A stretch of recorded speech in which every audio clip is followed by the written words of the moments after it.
Selamat malam Bapak Ibu, Saudara-saudari yang dikasihi Tuhan. Kita sungguh bersyukur atas kebaikan Tuhan di dalam kehidupan kita yang sudah menuntun kehidupan kita. Kiranya melalui ibadah kita pada malam hari ini kita dapat memuliakan nama Tuhan.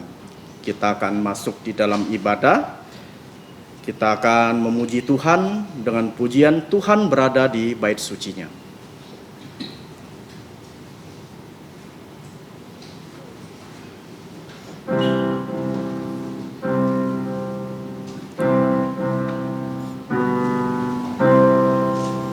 Tuhan berada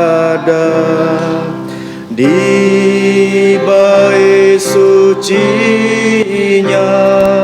semua orang di dalam Tuhan sujudlah, berdiam diri, sembah sujud. Amin. Dengarlah firman Tuhan yang diambil dari Mazmur nomor 105 ayat 1 sampai dengan 2. Bersyukurlah kepada Tuhan, serukanlah namanya, perkenalkanlah perbuatannya di antara bangsa-bangsa. Bernyanyilah untuknya, bermazmurlah untuknya, percakapkanlah segala perbuatannya yang ajaib. Saat teduh selesai, kita memuji Tuhan. 105 jemaat dipersilakan bangkit berdiri. 105.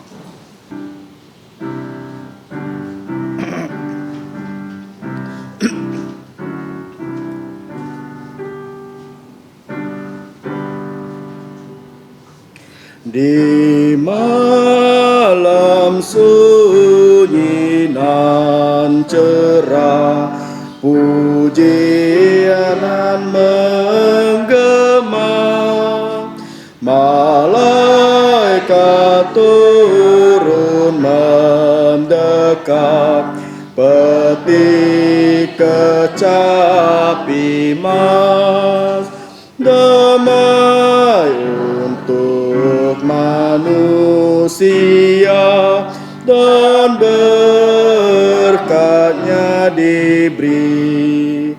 Seluruh dunia tidur lelap, dengar malak puji. Hai engkau yang letih lesu, yang tanggung beban berat, mendaki sudah jalanmu, langkahmu pun benar. Lihatlah dari jadi terang, bebanmu ringanlah. Berhentilah ku sejenak, dengar berita suka. Dunia akan selalu berubah, membuatku gundah.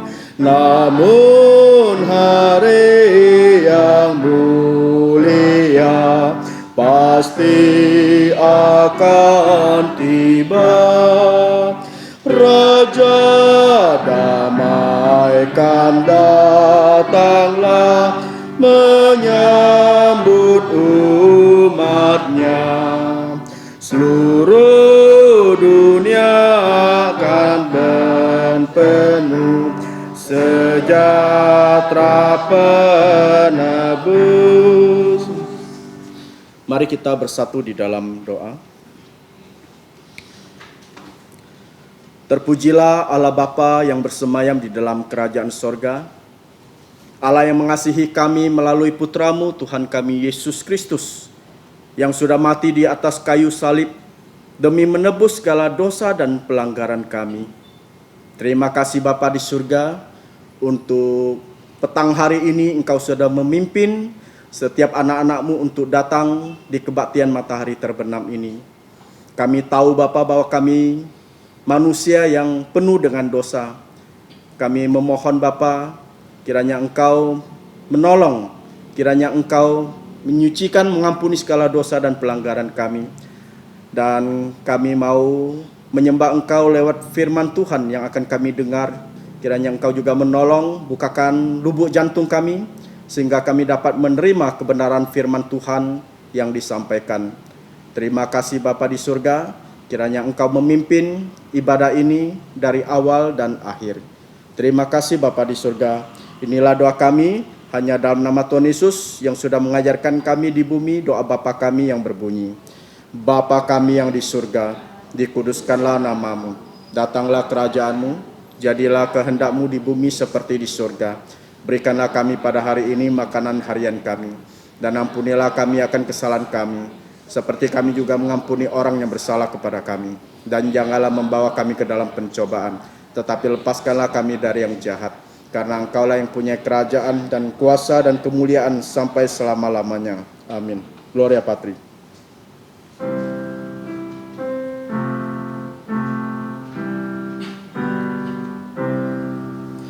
Hormat diberi untuk Bapa, Putra, dan Roh Kudus, dari mula sampai sekarang dan seterusnya, termulia. Amin. Amin. Saudara-saudari, persilakan duduk kembali.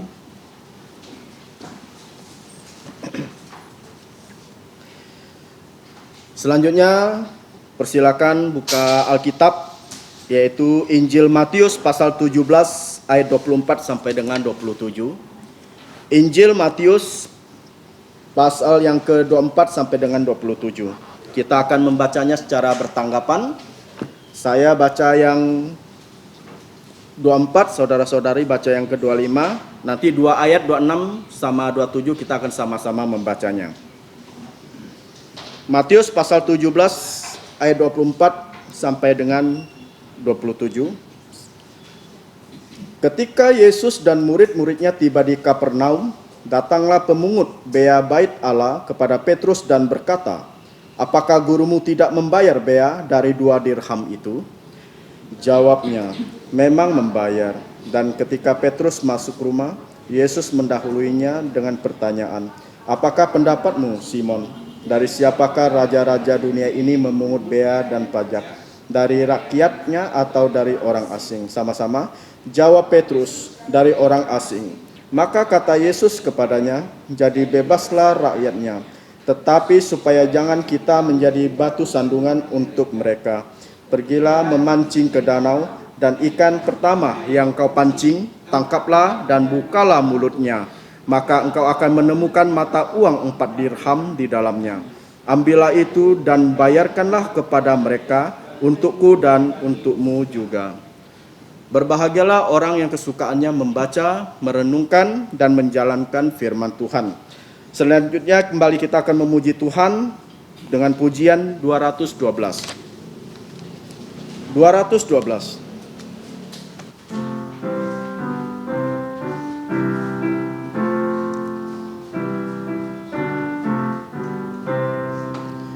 Hidup untukmu, serahkan diriku, seluruh hidupku perkenankanmu, dan ku mau setia turut kehendakmu, memikul salib ikut Tuhanku.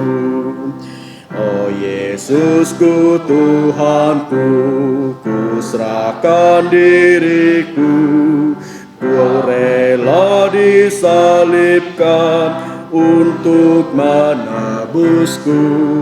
Dan Engkaulah Tuhanku, tinggal di jantungku, sepanjang umur hidupku, ku serahkan untuk-Mu. Hidup untuk-Mu yang disalibkan, mendamaikanku dengan Allahku. Dan ku bersyukur Kau memanggilku, ku serahkan semua ikut Tuhanku. Oh Yesus Tuhanku, ku serahkan diriku, Kau rela disalibkan untuk menebusku. Dan Engkaulah Tuhanku, tinggal di jantungku, sepanjang umur hidupku, ku serahkan untuk-Mu. Hidup untuk-Mu semua milikku, segenap jantungku muliakan-Mu. Ku rela tanggung segala derita, ku kan diberi hidup yang kekal. Oh Yesusku Tuhanku, ku serahkan diriku, Kau rela disalibkan untuk menebusku. Dan Engkaulah Tuhanku, tinggal di jantungku, sepanjang umur hidupku, ku serahkan untuk-Mu. Hidup untuk-Mu sepanjang hidupku, senyum wajah-Mu jadi milikku. Ku mau mencari domba yang sesat, bawa mereka ke pelukan-Mu. Oh Yesusku Tuhanku, ku serahkan diriku, Kau rela disalibkan untuk menebusku. Dan Engkaulah Tuhanku, tinggal di jantungku, sepanjang umur hidupku, ku serahkan untuk-Mu. Selanjutnya kita akan mendengarkan warta gereja pada malam hari ini. Saudara juga bisa melihatnya di buletin paling bawah. Yang pertama adalah puji Tuhan, di mana kita dituntunnya berkebaktian keluarga masing-masing. Jadi harap setiap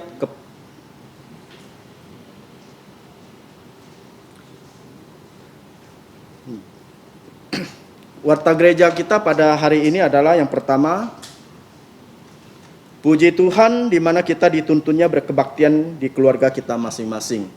Jadi diharapkan setiap kepala keluarga dapat memimpin keluarganya, anak-anaknya, orang tuanya untuk apa? Untuk beribadah menyembah Allah Tritunggal di dalam roh dan kebenaran. Warta gereja yang kedua, puji Tuhan, kebaktian umum tatap muka untuk remaja pemuda sudah diadakan di gereja. Jadi mengundang setiap remaja pemuda bisa menghadirinya ya setiap minggu jam 10 pagi. Yang ketiga, puji Tuhan gereja juga sudah mulai menyediakan pengajaran firman Tuhan untuk anak-anak sekolah minggu dan juga CMC. Jadi diharapkan yang menjadi kepala keluarga dapat menggunakan pengajaran firman Tuhan ini untuk semua anak-anaknya. Ya. Ada yang baru pertama kali hadir? Kalau tidak ada, kita akan memberikan yang terbaik untuk Tuhan. Kita akan persembahan Kita sambil persembahan kita buka pujian 245. Jadi saudari Serlin tidak ada, kita ganti Lucy ya. Kita buka pujian 245.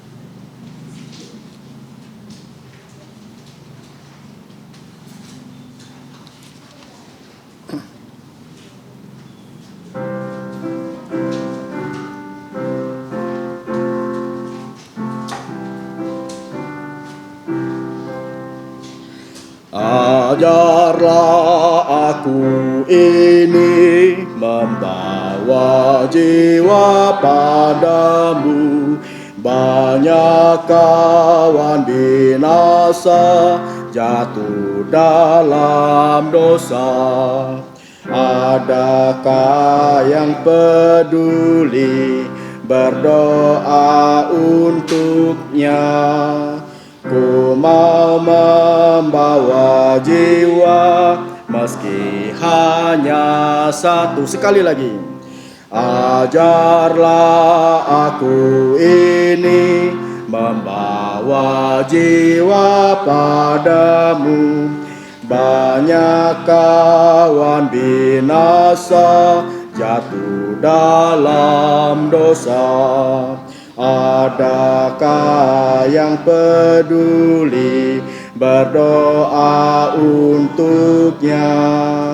Ku mau membawa jiwa meski hanya satu. Saudara-saudari dipersilakan bangkit berdiri. Kita akan menyanyikan lagu doksologi.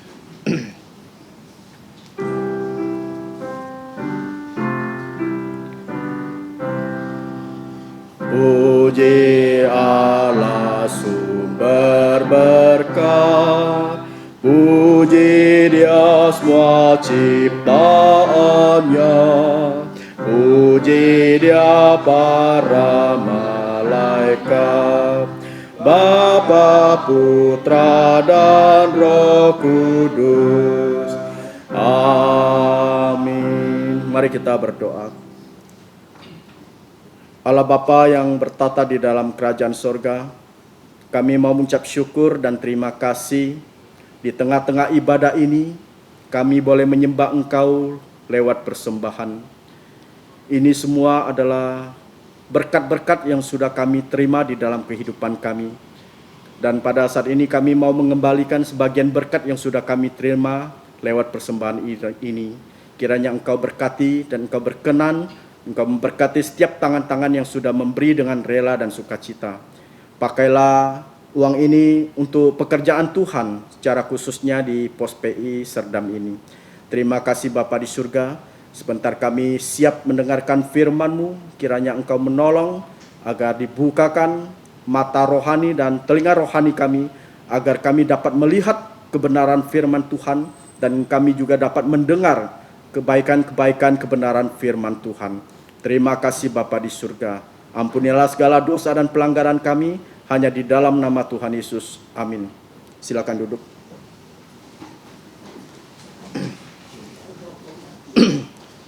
Selanjutnya, anak-anak dipersilakan ke ruang bawah untuk sekolah minggu. Khotbah kita pada malam hari ini akan disampaikan oleh Saudara Mung En dengan tema mujizat logam di perut ikan. Kepada hambanya kami persilakan. Selamat malam saya ucapkan kepada kita semua. Mengucap syukur kepada Tuhan, dan kita adalah orang yang berbahagia yang dapat hadir di ruangan ini. Memang di dalam situasi seperti ini kita serba tidak enak. Ya, menyanyi harus pakai masker, tapi tidak apa-apa. Tuhan melihat jantung kita, melihat keinginan dan kerinduan kita untuk hadir di tempat ini. Ya, kiranya setiap kita yang hadir di sini pulang membawa berkat dari firman Tuhan. Saya mengajak kita membaca kembali Matius pasal 17 ayat 27. Saya akan bacakan untuk kita semua. Matius pasal 17 ayat 27. Tetapi supaya jangan kita menjadi batu sandungan untuk mereka, pergilah memancing ke danau, dan ikan pertama yang kau pancing, tangkaplah dan bukalah mulutnya. Maka engkau akan menemukan mata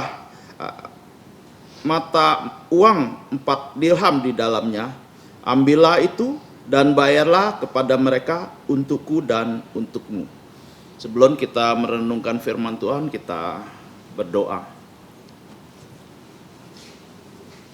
Allah Bapa kami yang ada di surga, mengucap syukur untuk kesempatan yang baik, yang indah, yang Kau sudah berikan kepada tiap-tiap kami yang sudah hadir di ruangan ini. Kami rindu firman-Mu berbicara kepada kami pribadi lepas pribadi, dan kami boleh pulang, dan kami boleh dipuaskan, dipenuhi oleh firman-Mu, sehingga kami juga diberikan kesanggupan untuk menghidupi firman-Mu di sepanjang minggu ini, dan kami boleh kembali minggu depan dan kami mendapatkan berkat-berkat yang baru. Kami serahkan penyampaian firman Tuhan ke dalam tangan-Mu. Engkau memakai saya yang tidak ada apa-apanya, kiranya Engkau menjadikan saluran berkat untuk yang berbicara, mendengar, kami boleh pulang diberkati. Ampuni dosa pelanggaran kami dalam nama Tuhan Yesus. Amin. Hari ini tema yang diberikan yaitu mujizat Tuhan Yesus atau mujizat logam, ya, uang logam di mulutnya ikan. Kenapa di mulut ikan? Bukan di perut ikan. Di sini katakan bukalah mulutnya, maka engkau akan menemukan mata uang 4 dirham. Menurut yang saya baca, ikan ini kalau sekarang di restoran Tiberias di sana dinamakan ikan Petrus. Jadi kalau kita makan, kita bilang ikan Petrus, akan dihidangkan ikan yang jenisnya seperti yang dimaksudkan kira-kira menurut perkiraan, ya. Pastinya kita nggak tahu, ya, karena saya juga belum pernah lihat dan belum pernah ke sana. Yang pernah ke sana nggak tahu sudah nyobain belum. Ya, jadi ikan ini dia kalau bertelur dia ada menurut cerita, ya, yang saya baca, ya, bukan berarti saya tahu. Ya, jadi mulutnya, telurnya ditaruh di mulutnya. Nanti kalau nanti dia taruh, dikeluarkan, nanti dia sedot lagi masuk, kira-kira begitu. Walaupun dia sudah menetas, sudah jadi ikan, terkadang dia juga melakukan demikian untuk melindungi anak itu supaya tidak dimakan. Itu menurut cerita. Tapi menurut nelayan yang sekarang sering menangkapnya, kadang-kadang terdapat ada botol minuman di mulutnya ikan itu. Ya, kira-kira begitu. Makanya mereka prediksikan mungkin itu adalah yang dimaksud dengan ikan yang Yesus katakan ini. Ya, jadi kita melihat, ya, mujizat ini dinyatakan di situ ada satu hal yang dikatakan, kita jangan menjadi batu sandungan untuk mereka. Ya, jadi ini kalau kita melihat ayat 24 dikatakan, ketika Yesus dan murid-muridnya tiba di Kapernaum, datanglah pemungut bea bai Allah kepada Petrus dan berkata, apakah gurumu tidak membayar bea 2 dirham itu? Ya, jadi menurut taksiran ini Yesus datang ke Kapernaum ini di rumahnya Petrus. Jadi orang datang yang nyambut tuh tuan rumah, ya, tidak langsung sampai kepada Yesus. Tuan rumah menyambut, jadi dia bertanya, apakah gurumu membayar pajak? Ini bukan pajak yang dipungut oleh orang Romawi, tapi ini dikatakan pajak bea. Kapan dimulainya? Tapi kalau kita baca dari Keluaran, ya saya akan bacakan. Keluaran pasal 30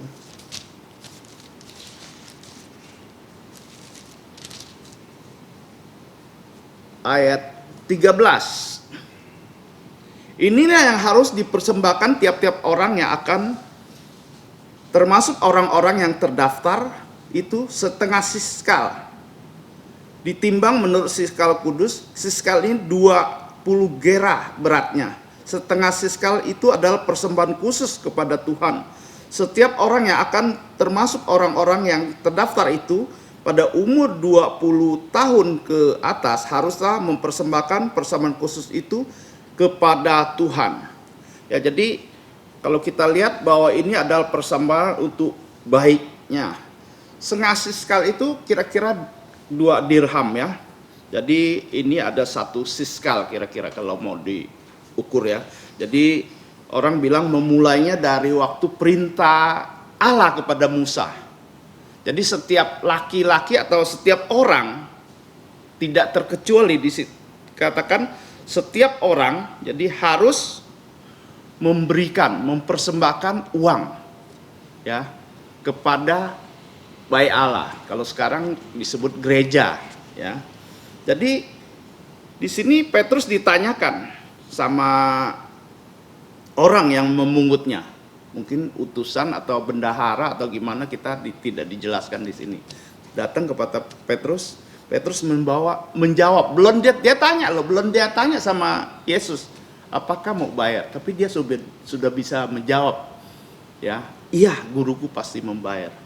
Di sini apa pelajarannya buat kita? Petrus adalah muridnya Tuhan Yesus. Jadi dia karena akrab, dia termasuk orang yang 3 orang yang paling dekat dengan Tuhan Yesus. Ya, salah satu orang yang terdekat dari 3 orang ini. Ya, Petrus, Yohanes, Yakobus. Ya, jadi dia tahu apa maunya Tuhan, apa yang bakal dikerjakan oleh Tuhan. Bagaimana dengan kita sebagai orang Kristen? Sudah ikut Tuhan sekian lama, kita tahu nggak apa yang Tuhan mau dan Tuhan perbolehkan kira-kira yang kita lakukan atau tidak? Seringkali kita mungkin bertanya, ini benar nggak saya lakukan? Ini boleh nggak saya lakukan? Apalagi di dalam situasi seperti di COVID ini, ya. Nanti mungkin kita juga akan bicara kalau melihat dari ayat 27 mengatakan itu soal pajak. Ya, berarti kalau pajak ada hubungan dengan pemerintah, ketaatan. Ini termasuk dibilang tanggung jawab. Ya, tanggung jawab seseorang. Ya, karena kita sebagai anak Tuhan kita punya 2 kewarganegaraan. Warganegaraan kerajaan surga dan warganegaraan Indonesia. Jadi kita sebenarnya punya kewajiban 2. Pertama, kita melihat kalau ini hubungan dengan ayat ini berarti dengan Bait Allah. Apa yang menjadi kewajiban kita sebagai anak Tuhan di gereja?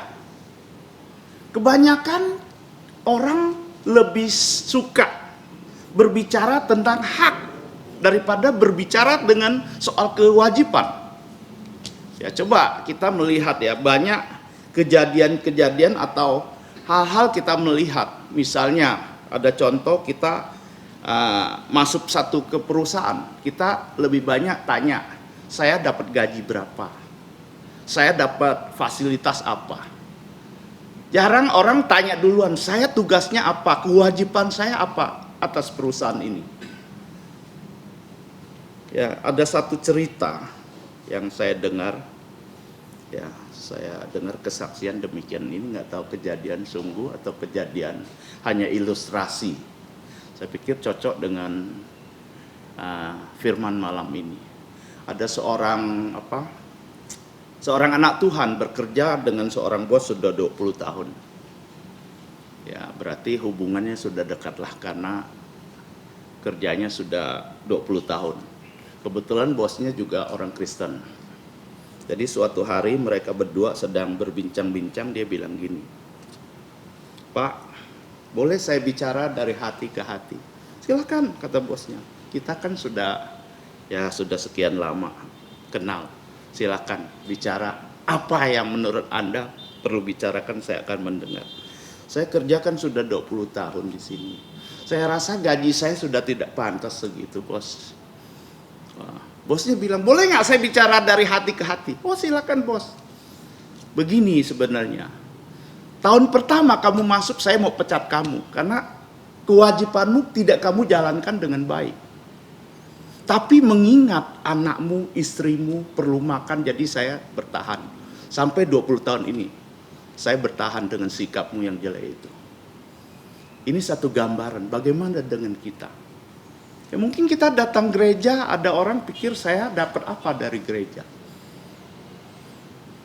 Kok saya tidak diperhatikan, saya tidak pernah dibesuk, tidak pernah didoakan dan sebagainya. Saya sering dengar, ya tidak di sini, ya di tempat lain, gereja lain.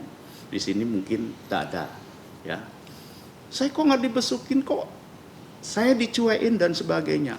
Tapi dia tidak pernah memikirkan saya sebagai jemaat Tuhan, sebagai anggota gereja di sini, apa yang menjadi kewajiban saya, apa yang menjadi tanggung jawab saya.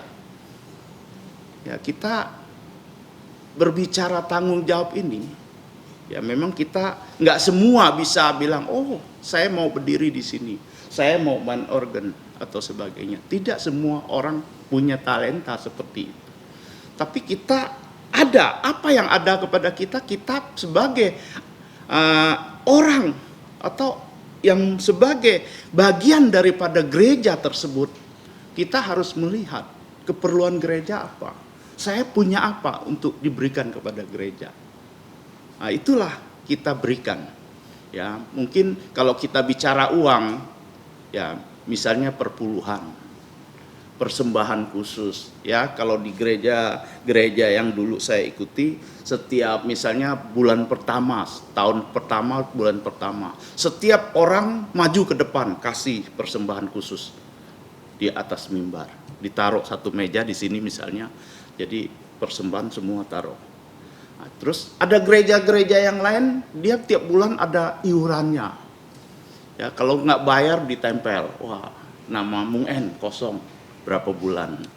Ya, setiap gereja, setiap organisasi berbeda.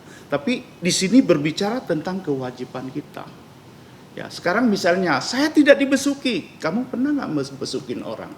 Ya, bukannya hanya kita yang perlu dikunjungi, kita juga mengunjungi. Minimal zaman sekarang ini kita telepon. Oh ini udah lama nggak pernah ketemu, kita telepon, kita SMS, kita kirim kirim ayat firman menguatkan dia, saling menguatkan.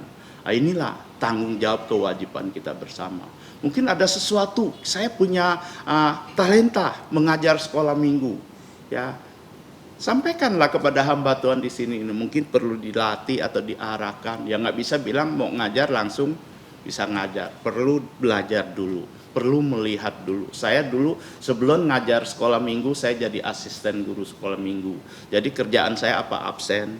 Nah, ya setelah absen sudah berapa bulan, saya disuruh ngajar nyanyi. Nah, terus selanjutnya saya suruh cerita, akhirnya saya jadi guru di satu kelas, ya. Dari remaja saya sudah mulai melayani Tuhan. Ya, jadi hari ini berbicara, kita tidak selalu berbicara hak saya dapat apa dari Tuhan. Jangan takut. Kalau kita mengasihi Tuhan, kita melayani Tuhan dengan sungguh-sungguh, jangan takut. Ya, kita akan kekurangan. Tuhan pasti memberikan apa yang kita perlukan. Ya, selama saya melayani, saya selalu katakan seakan-akan ada kesan sombong, enggak. Saya melayani Tuhan, saya tidak pernah merasakan satu hari pun tidak makan. Ya, Tuhan selalu mencukupkan. Apa yang saya perlukan Tuhan kasih. Salah satu waktu saya paling ingat, waktu saya Jaka pas 9 bulan di perut mamanya, ya mau melahirkan, saya tidak kerja, tidak punya uang, tidak ada tabungan untuk rumah sakit. 1 minggu sebelum saya nggak kerja bukan karena saya nggak malas atau nggak mau kerja. Karena kebanyakan kerja tuntutannya minggu harus masuk. Saya selalu tolak. Saya selalu tanya sama bos. Saya tidak pernah nanya gaji. Saya selalu tanya, saya minggu masuk nggak? Kalau dia bilang masuk, boleh nggak saya nggak masuk? Kalau boleh saya terima kerjaanmu. Kalau nggak boleh saya tolak. Saya tidak pernah tanya gaji saya berapa. Pokoknya minggu itu prioritas saya. Kalau lebih baik saya menganggur, saya bergereja di hari Minggu. Itu tujuan saya. untuk ya nyatakan saya benar-benar mengasihi Tuhan. Kecuali memang kita sakit, ya apa boleh buatlah, kita nggak bisa bergereja. Ya, ini pada saat 1 minggu sebelumnya malam-malam kami memang sering doakan dengan istri, ya doakan mengenai hal ini. Ya, saya yakin Tuhan akan siapkan tepat waktunya. 1 minggu sebelumnya saya digetok pintu, ternyata ibu pendeta saya datang. Dia bawa satu amplop, dia suruh saya tanda tangani. Saya ini diutus oleh gereja untuk memberikan untuk kelahiran anakmu. Kami tahu kami gereja tahu kamu membutuhkannya. Maka saya tanda tangani, saya terima uang itu kalau nggak salah waktu itu 86 ya. Ya, dia kan lahir 86 Desember tanggal 20. Itu masih nilainya kayaknya nggak sampai 100.000 itu uang yang dikasih. Pas ke rumah sakit, di harinya masuk rumah sakit, semua sudah selesai, keluar dari rumah sakit, berapa Bu? Sekian. Jumlahnya sama dengan rumah sakit, tidak kurang tidak lebih. Itulah Tuhan. Ya, kalau kita berani ya mau membayar harga untuk Tuhan, jangan takut. Ya, di sini kita tahu, ya tadi saya sudah katakan, Petrus tahu apa yang gurunya mau, isi jantungnya Tuhan Yesus. Karena dia dekat dengan Tuhan. Sekarang pertanyaan kita juga dekat sama Tuhan. Kita tiap minggu beribadah. Mungkin ada yang lebih 2 minggu 2 kali. Kita tahu nggak? Tuhan maunya apa dengan kita? Tuhan mau nggak kita lakukan apa? Apakah yang saya lakukan ini tepat? Seperti tadi saya saksikan, saya hari Minggu kalau kerja saya tidak mau, saya tolak. Saya pilih nganggur. Wah, malas kamu. Ya kan? Pasti orang cap saya malas, tak apa. Tapi Alkitab katakan hormati hari Sabat. Ya. Jadi itulah kita tahu apa yang Tuhan mau, pasti Tuhan juga tahu apa yang kita perlukan. Kira-kira begitu. Itu yang pertama. Yang kedua tadi kita melihat ya. Setelah Petrus masuk, Yesus sudah mendahului dengan pertanyaan. Di sini menunjukkan kemahatauannya Tuhan. Dia mungkin bicaranya di luar, misalnya katakan, oh di luar ada orang datang, Petrus keluar, Yesus di dalam misalnya. Pas dia masuk, Yesus sudah tahu apa yang mereka bicarakan. Di sini menunjukkan bahwa Yesus benar-benar Allah yang mengetahui ya segala sesuatu. Pikiran kita, apa yang kita pikirkan, apa yang kita bicarakan, Tuhan tahu semua. Ya, jadi kita di sini kita nilai rohaninya apa? Kita melakukan sesuatu, kita harus hati-hati. Ya, jangan pikir nggak ada orang, kita melakukan semau kita. Ya, kalau kita tahu isi hati jantung Tuhan, pasti walaupun kita sendiri, kita rame-rame, kita lakukan semua sesuai dengan apa yang Tuhan mau. Ya, karena Tuhan tahu apa yang kita pikirkan, apa yang kita bicarakan, apa yang kita perbuat.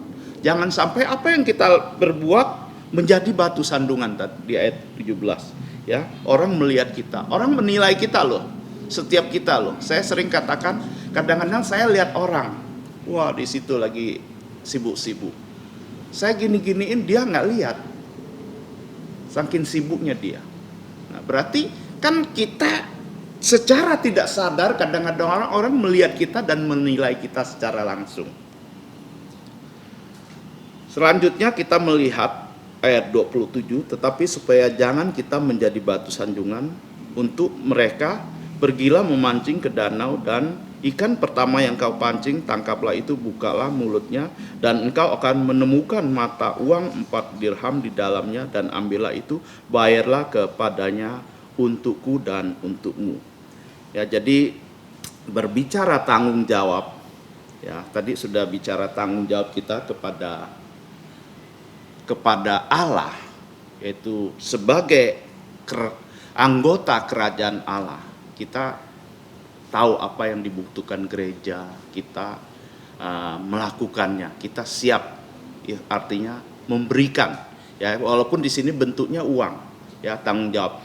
Di sini sebenarnya kalau ada orang menaksirkan pemimpin-pemimpin pada saat itu sedang sedang ada pertentangan tentang seorang pemimpin rohani perlu nggak membayar pajak di bea. Ya, apalagi Yesus sebagai putra Allah, ya apa nggak perlu bayar? Sebenarnya di saat begini ada yang menaksirkan bahwa ada pertentangan tentang pembayar pajak. Kalau Yesus mungkin juga ada yang menaksirkan bahwa Yesus sedang dicobai. Yesus pihaknya kemana nih? Mau bayar atau yang nggak bayar? Nah, jadi Yesus memberikan, ya. Jadi di sini kita melihat, ya, ketaatan Petrus ini dapat melihat sesuatu yang luar biasa. Ya, kita pikir suruh mancing, apa hubungannya mancing dengan uang? Ya, di sini juga menyatakan bahwa Yesus ini dia memakai uang, dia punya nggak bendahara? Alkitab bilang ada, Yudas. Kenapa nggak minta sama bendahara? Kenapa suruh Petrus memancing? Di sini juga Yesus mengajarkan bahwa kita harus ada usaha, ya, untuk diri kita sendiri, belajar memenuhi kebutuhan kita sendiri. Sebagai anak-anak Tuhan diajarkan kita harus melakukan satu tindakan supaya pada saat kita taat melakukan firman Tuhan, katakan orang yang tidak kerja tidak boleh makan. Kalau kita melakukan sesuatu, kita keluar mencari sesuatu, pasti Tuhan akan menyediakan. Tuhan akan mempersiapkan berkat yang kita terima. Ya, kalau berbicara dengan soal pajak, kita akan membuka satu ayat, ya. Berapa ayat maksud saya? Roma pasal 13. Ayat 1 sampai 7 saya akan bacakan untuk kita bersama. Roma 13, kepatuhan kepada pemerintah. Tiap-tiap orang harus takluk kepada pemerintah yang di atasnya, sebab tidak ada pemerintah yang tidak berasal dari Allah. Dan pemerintah-pemerintah yang ada ditetapkan oleh Allah. Sebab itu barang siapa melawan pemerintah, ia melawan ketetapan Allah. Dan siapa melakukannya akan mendatangkan hukuman atas dirinya. Sebab jika seorang berbuat baik, ia tidak usah takut kepada pemerintah, hanya jika ia berbuat jahat. Maukah kamu hidup tanpa takut terhadap pemerintah? Perbuatlah apa yang baik dan kamu akan memperoleh pujian daripadanya. Karena pemerintah adalah hamba Allah untuk kebaikanmu. Tetapi jika engkau berbuat jahat, takutlah akan Dia. Yang tidak percuma pemerintah menyandang pedang. Pemerintah adalah hamba Allah untuk membalas murka Allah atas mereka yang berbuat jahat. Sebab itu perlu kita menaklukkan diri. Bukan saja oleh karena kemurkaan Allah, tetapi juga oleh karena suara jantung kita. Itulah juga sebabnya maka kamu membayar pajak. Karena mereka yang mengurus hal itu adalah pelayan-pelayan Allah. Bayarlah kepada semua orang apa yang harus kamu bayar. Pajak kepada orang yang berhak menerima pajak. Cukai kepada orang yang berhak menerima cukai. Rasa takut kepada orang yang berhak menerima rasa takut. Hormat kepada orang yang berhak menerima hormat. Tadi sudah saya katakan kita sebagai warga negara Indonesia, apakah kita termasuk orang yang taat? Ya, bisa taat pajak, ya, kalau sangkutan dengan nas kita ini soal bea atau pajak dan sebagainya. Ya, banyak ya orang Kristen tapi dia menggelapkan pajak. Ya, bagaimana dengan kita? Apakah kita juga orang yang taat akan pajak? Ya, banyak orang bersaksi. Ada satu hamba Tuhan, saya dengar kesaksiannya. Waktu orang pajak datang kepada dia, suruh dia laporkan pajaknya. Kalau dia bilang kalau menurut income yang diberikan dari gereja, dia tidak usah bayar pajak. Tapi karena ada kawan, banyak relasi yang kadang-kadang memberikan uang, ya mungkin secara tersembunyi lah. Uang itu istilahnya ya salam tempel atau istilahnya gimana lah, ya. Jadi cukup besar, dia harus bayar. Ada temannya satu yang ngerti pajak, dia hitung-hitung. Jadi saya harus bayar berapa? Wah, kalau dihitung-hitung kayaknya mesti 10 juta nih, bahkan lebih. Pak, mau bayar nggak Pak? Orang ini tanya sama pendeta itu. Dia bilang, bayar, harus saya bayar katanya. Tapi bisa Pak, saya atur Pak. Saya coret-coret ya, jadi mungkin di bawah 10 atau di bawah 5 saya bisa atur. Tergantung Bapak mau bayar berapa, saya bisa atur gitu loh. Saya kan orang pajak, saya ngerti lah katanya. Saya bisa ini. Ya dia bilang enggak, saya sebagai hamba Tuhan, saya harus kasih teladan. Contoh yang baik di dalam pajak, saya bayar. Dihitung-hitung 1 bulan ya sekian lah, tak berapalah katanya. Kan nggak selalu saya dapat segitu, nggak tiap bulan saya harus bayar segitu. Kebetulan ini mendekati hari Natal, jadi ya banyak lah yang kirim. Wajar lah, saya pikir bulan 12 ini saya bayar pajak ini 10 juta ke atas. Ya ini satu kesaksian yang baik menurut saya. Ya tapi tidak tahu dengan kita. Dalam situasi COVID ini, pemerintah sudah banyak anjuran kepada kita. Pakai masker, cuci tangan, jaga jarak. Bagaimana dengan kita? Apakah kita taat? Ini satu pertanyaan yang sangat ya membuat kita berpikir 2 kali.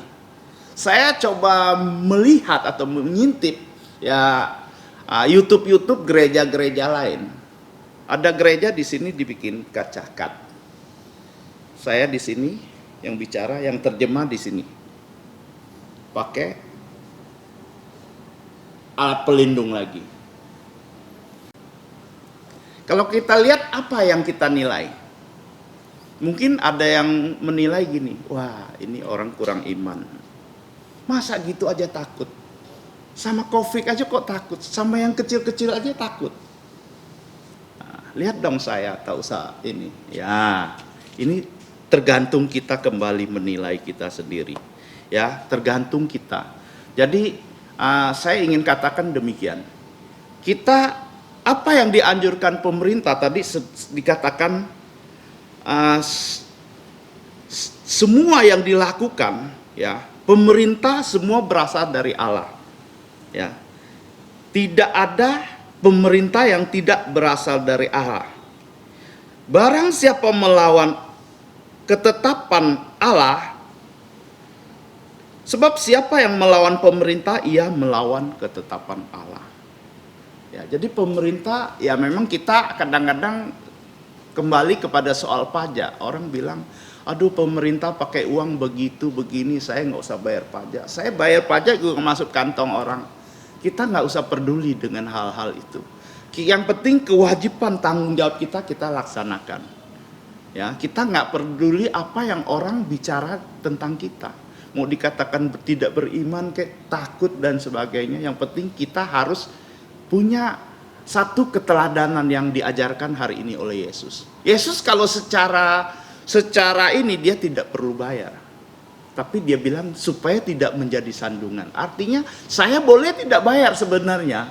Sebagai putra Allah, sebagai pemilik, dia berani nyatakan waktu dia usir pedagang-pedagang di Bait Allah, ini rumah Bapakku.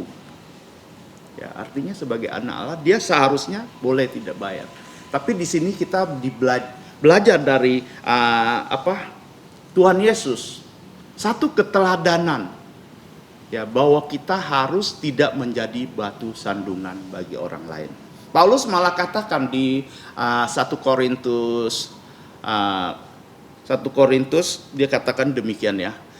Kalau saya makan daging menjadi batu sandungan bagi sesama saya, mendingan saya tidak makan daging seumur hidup. Ya.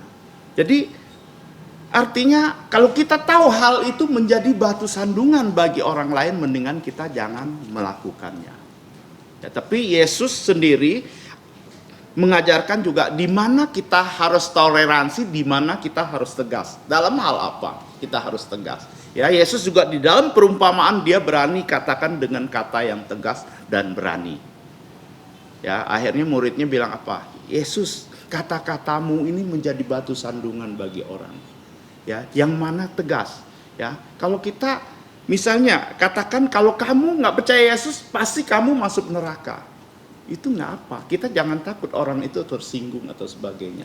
Ini kebenaran yang kita nyatakan. Tapi ada hal-hal yang mungkin hal-hal yang tidak menyangkut ya soal iman dan sebagainya, soal kamu misalnya melakukan ini kamu berarti akan binasa dan sebagainya ya. Itu saya pikir kita harus pikirkan sekali lagi. Ya, ini yang kita belajar. Karena ayat 4 katanya, karena pemerintah adalah hamba Allah untuk kebaikanmu. Ya, saya ingat peristiwa waktu Jaka kecelakaan. Waktu zaman itu baru mungkin belum terlalu ini ya, saya lihat kayaknya 1-2 tahun orang diharuskan pakai helm. Coba pada saat itu Jaka nggak mau taat, nggak mau pakai helm. Saya nggak tahu apa yang jadi. Waktu itu saya lagi santai di rumah mertua, Jaka telepon, "Pak, bisa datang nggak? Ada apa?" "Saya kecelakaan." Dalam hatiku, dia kecelakaan kok masih bisa telepon kan? Berarti nggak terlalu parah, saya tenang. Saya colek istri saya, ikut saya yuk. Mertua saya mau kemana? Mau ke depan, saya bilang ada urusan. Pas saya sampai di sana, Jaka di sininya mungkin masih ada bekas lecet di sini. Ya, sini kayaknya berdarah banyak. Tapi kalau dilihat dari helmnya dan motornya, waktu saya bawa ke bengkel motornya, orang bilang, "Orangnya parah nggak?" "Nggak apa-apa, cuman di sini lecet." Ya, helmnya itu udah baretnya udah luar biasa. Kalau orang lihat helmnya pasti, wah ini hancur. Coba kalau dia nggak pakai helm, dia bandel, nggak mau seperti anak-anak muda kebanyakan. Helm polisi datang kabur aja kan gitu. Nah, untung dia taat. Ya, kalau kita taat melakukan sesuatu apa yang diperintahkan, ketetapan pemerintah pasti baik. Ya, Alkitab yang katakan loh, untuk kebaikanmu. Ya, dari kesaksian di sini kita dapat melihat itu adalah panggilan Jaka, teguran Tuhan dari Jaka waktu dia bernasar ingin jadi hamba Tuhan. Setelah itu dia sadar, ya dia kembali, ya lebih giat lagi dia pikirkan akan panggilannya. Karena waktu dia masih remaja dapat KKR, dia siapa yang mau jadi hamba Tuhan dia maju, dia menyerahkan dirinya di hambanya. Tapi seiring berjalannya waktu, ya dia mulai lemah, mulai gereja hanya rutinitas, datang, ya udah mau ibadah mulai kadang-kadang telat sedikit, pulang sekali doa berkat hilang orang. Ya, jadi nggak mau tahu dengan kegiatan sebenarnya sebelumnya kan dia aktif di dalam pelayanan. Kadang-kadang ada peristiwa, ada hal-hal tertentu saat kita tidak taat, Tuhan tegur kita. Ya, karena Tuhan mengasihi kita. Tuhan katakan, kalau engkau kukasih pasti engkau ku hajar, ku tegur. Ya, jadi di sini kita belajar. Ya, memang tidak gampang di dalam situasi zaman sekarang. Kita melakukan ini orang ngomong, melakukan ini orang ngomong. Yang penting tadi sudah ada kata, ya ayat 5, sebab itu perlu kita menaklukkan diri bukan saja oleh karena kemurkaan Allah, tetapi juga karena suara jantung kita. Ya, kita juga harus peka apa yang kita lakukan. Ya, pasti kalau kita dekat dengan Tuhan, Roh Kudus akan berbicara dengan kita. Benar nggak apa yang saya lakukan? Walaupun mungkin orang nentang, tapi kalau suara jantung kita katakan ya tidak bertentangan dengan firman Tuhan, ya saya pikir tak masalah. Asal kita yakin. Tapi firman Tuhan juga katakan kalau kamu tidak yakin, kamu hati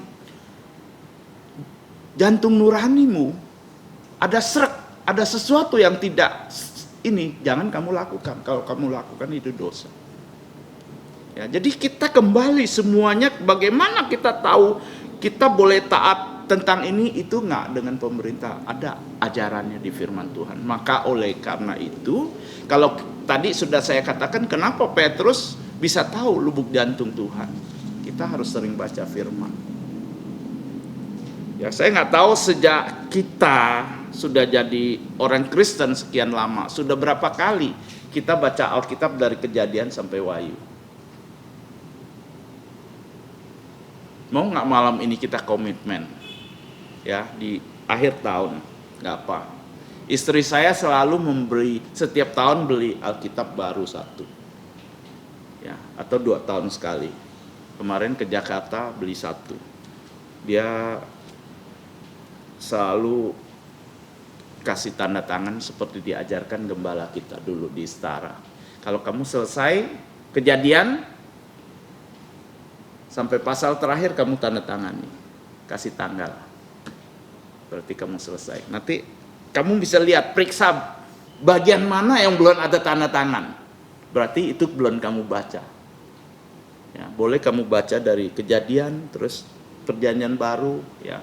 Kalau menurut ini kan 1 tahun akan selesai kalau 1 hari 3 pasal. Ya, jadi saya pikir ya nggak usah terburu-buru lah. Mungkin 1 hari 1 pasal sudah, puji Tuhan, itu start mulainya, start.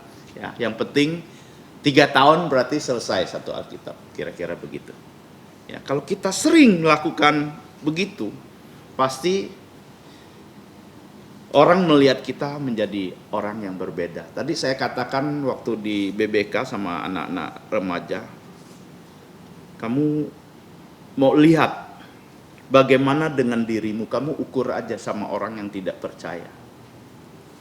Kalau kelakuanmu sama dengan orang tidak percaya, orang yang tidak mengenal Tuhan, tanda tanya.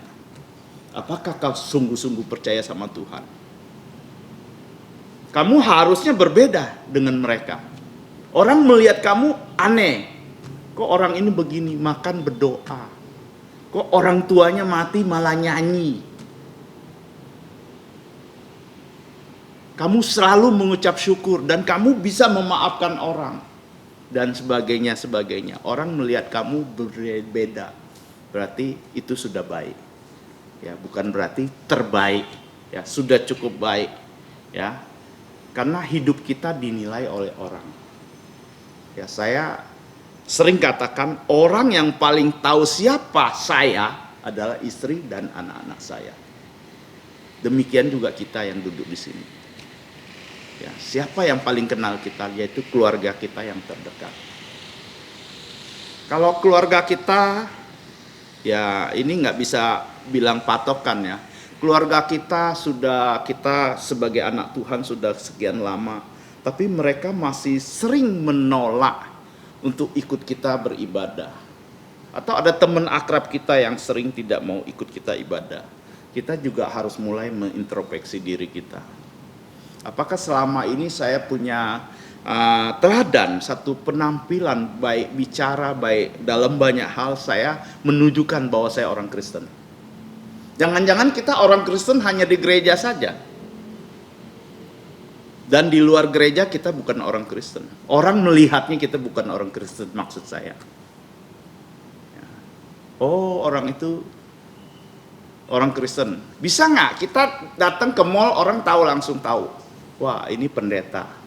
Ini orang Kristen, ini majelis. Orang nggak tahu. Tapi pada saat kita bicara, saat kita bertindak dan melakukan hal-hal tertentu, orang akan melihat perbedaannya. Ini orang beda. Pasti ada sesuatu. Saya pernah di satu komunitas orang yang tidak percaya, duduk-duduk di situ. Waktu mereka merokok semuanya, tawarin satu-satu rokok. Saya tolak. Langsung dia bilang, kamu Kristen ya? Kebanyakan orang Kristen nggak merokok, dia bilang. Itu salah satu ciri, ya. Kalau kita di luar. Tapi kalau disodorin rokok, kita juga terima, kita juga begitu. Apa bedanya? Tak ada beda. Kita nggak bisa beda, ya. Semoga melalui hari ini pelajaran yang singkat dari logam di mujizat Tuhan Yesus, logam di mulut ikan ini menolong kita. Supaya setiap hari kita bergaul intim dengan Tuhan. Ya, membangun hubungan yang intim melalui membaca firman, berdoa. Ya, mendengarkan ulang firman Tuhan. Sekarang kan sudah disebar di YouTube ya, khotbah-khotbah minggu kita bisa dengar beberapa kali. Ya, jangan bosan, mungkin buat catatan. Saya belajar sesuatu dengan istri saya. Dia dengar khotbah, dia di rumah ya maksud saya. Dia kadang-kadang banyak posnya, berhentinya. Kenapa? Dia catat, wah bahasa kayaknya saya nggak tahu nih. Ini saya dengar khotbah ini saya baru tahu bahasa kayaknya, dia catat. Dia bikin kamus kayaknya. Jadi saya lihat ya waktu dia terjemah meningkat. Selama ada YouTube ini HK-nya meningkat. Ya. Jadi dari sini kita belajar sesuatu. Dari COVID ini kita belajar sesuatu. Mungkin kita kayaknya nggak terlalu bisa, nggak bagus. Kita bisa belajar di situ. Karena langsung diterjemahkan. Ya kalimatnya misalnya apa ya, jadi kita bisa belajar sesuatu termasuk firman Tuhan. Mungkin ada ayat-ayat yang perlu kita catat ya, nggak tahu kita fokusnya kemana. Mungkin istri saya fokusnya di kayaknya ya, tapi mungkin kita fokus di ayatnya. Oh ada ayat masnya nih, ada ayat ini, kita catat di buku, kita tulis, kita hafalkan. Banyak manfaatnya untuk kita kalau kita mau berusaha intim dengan Tuhan. Intim dengan Tuhan ya itulah cara-caranya ya, mendekatkan diri, membaca Alkitab, berdoa, minta hikmat dari Tuhan. Ya, seperti Petrus tadi, dia langsung tahu, orang tanya, mengerti. Ya, kita nggak tahu ada nggak orang tanya soal iman kita kepada soal gereja, soal sebagainya, kita bisa nggak jawab. Ya. Kalau kita sering baca Alkitab, saya pikir kita bisa jawab. Dulu saya sering ditanya sama orang, kadang-kadang saya bingung mau jawabnya. Jadi akhirnya mau nggak mau saya harus banyak baca Alkitab juga. Ya, itulah kita manusia terbatas. Kita juga belajar bahwa Tuhan Yesus Maha tahu. Dia tahu segala apa yang kita perlukan.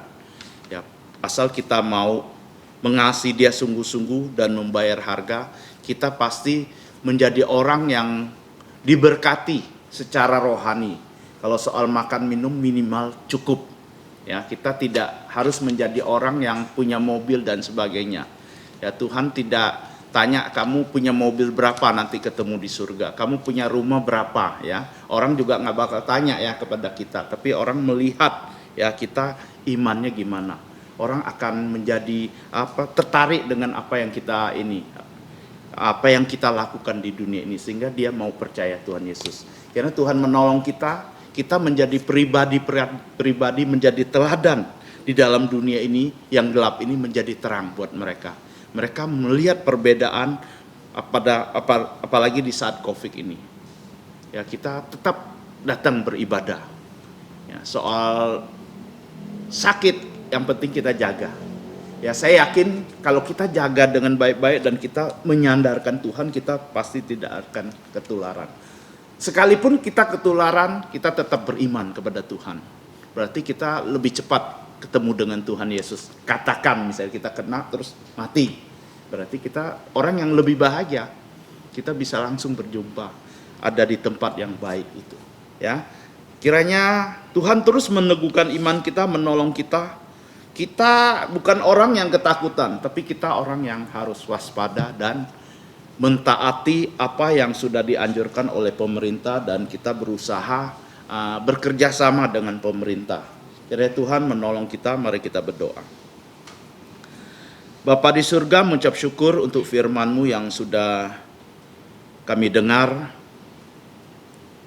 Kiranya Engkau memberikan kekuatan kepada kami untuk menjadi pelaku-pelaku firman-Mu. Kami boleh bersuka cita atas firman-Mu, dan kami boleh dikuatkan, dan kami boleh menjadi orang-orang yang berbeda daripada orang yang ada di dunia ini, yaitu orang yang tidak percaya kepada Tuhan Yesus. Melihat perbedaan kami di dalam kami berpikir, berkata, dan berlaku, mereka dapat tahu bahwa kami adalah anak-anak-Mu. Kami adalah pengikut Tuhan Yesus. Kami adalah murid-murid Tuhan Yesus yang membawa terang, membawa keselamatan kepada orang-orang yang belum percaya kepada Tuhan Yesus. Kiranya terutama untuk keluarga kami yang belum percaya kepada Tuhan Yesus, Kami rindu lewat hidup kami, mereka dapat percaya kepada Tuhan Yesus. Keluarga kami yang sudah suang-suang, yang sudah malas-malasan beribadah, kami juga dapat mengajak mereka, memotivasi mereka dalam hidup kami untuk mengajak mereka kembali beribadah kepada Tuhan. Terima kasih untuk firman-Mu.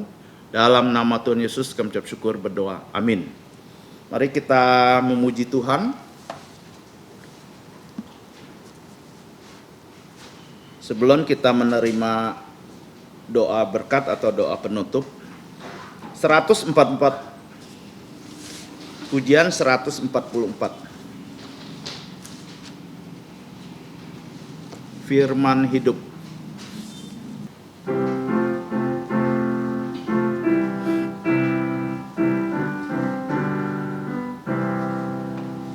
Firman Khalik semesta, ajar firman hidup yang mengasuh makhluknya, ajar firman hidup, bimbingnya tepat untuk orang sesat.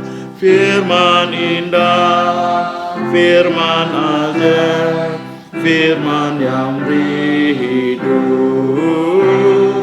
Firman indah, firman ajaib, firman yang beri hidup. Firman Putra mulia, ajaib firman hidup, menyampaikan dunia, ada firman hidup. Oleh darah kudus, dosamu ditebus.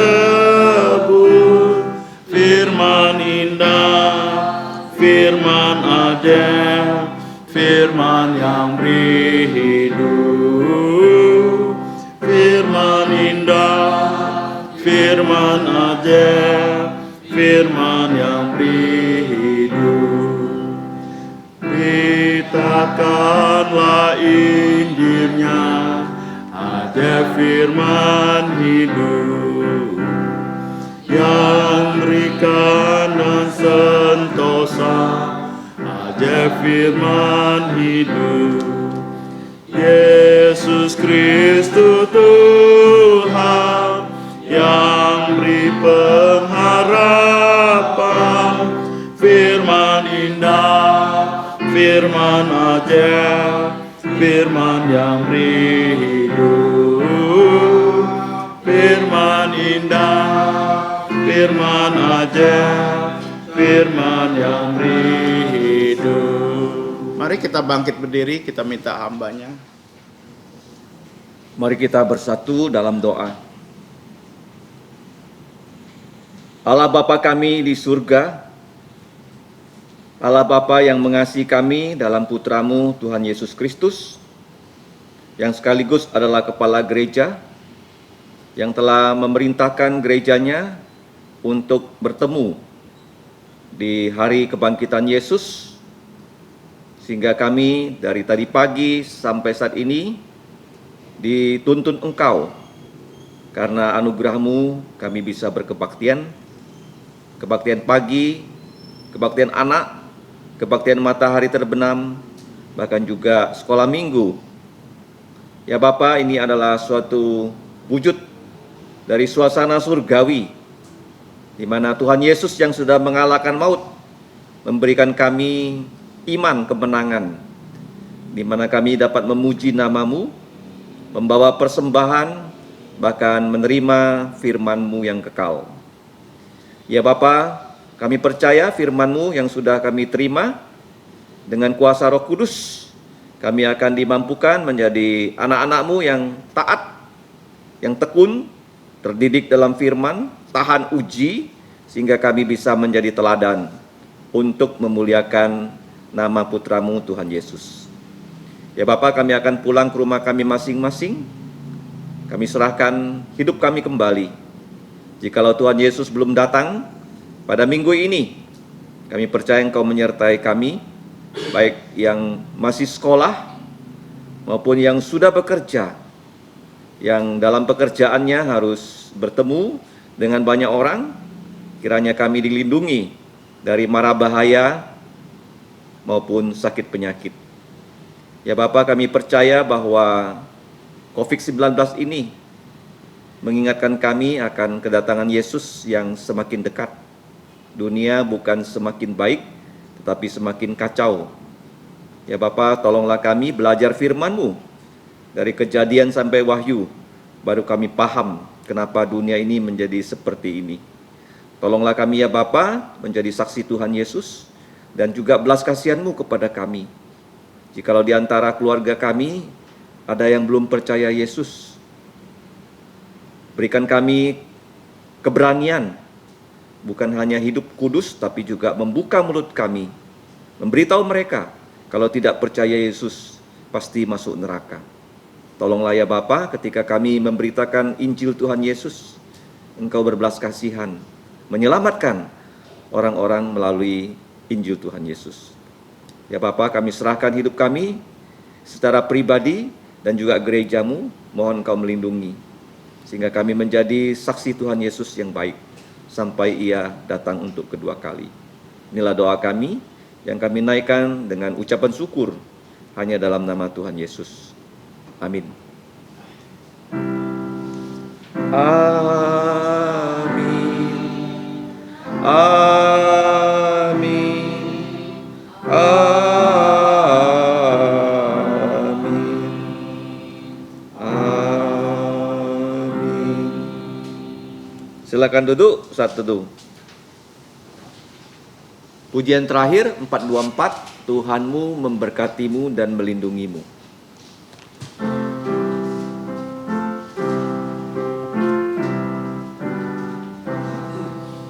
The Lord bless you and keep you. The Lord lift His countenance upon you and give you peace. And give you peace.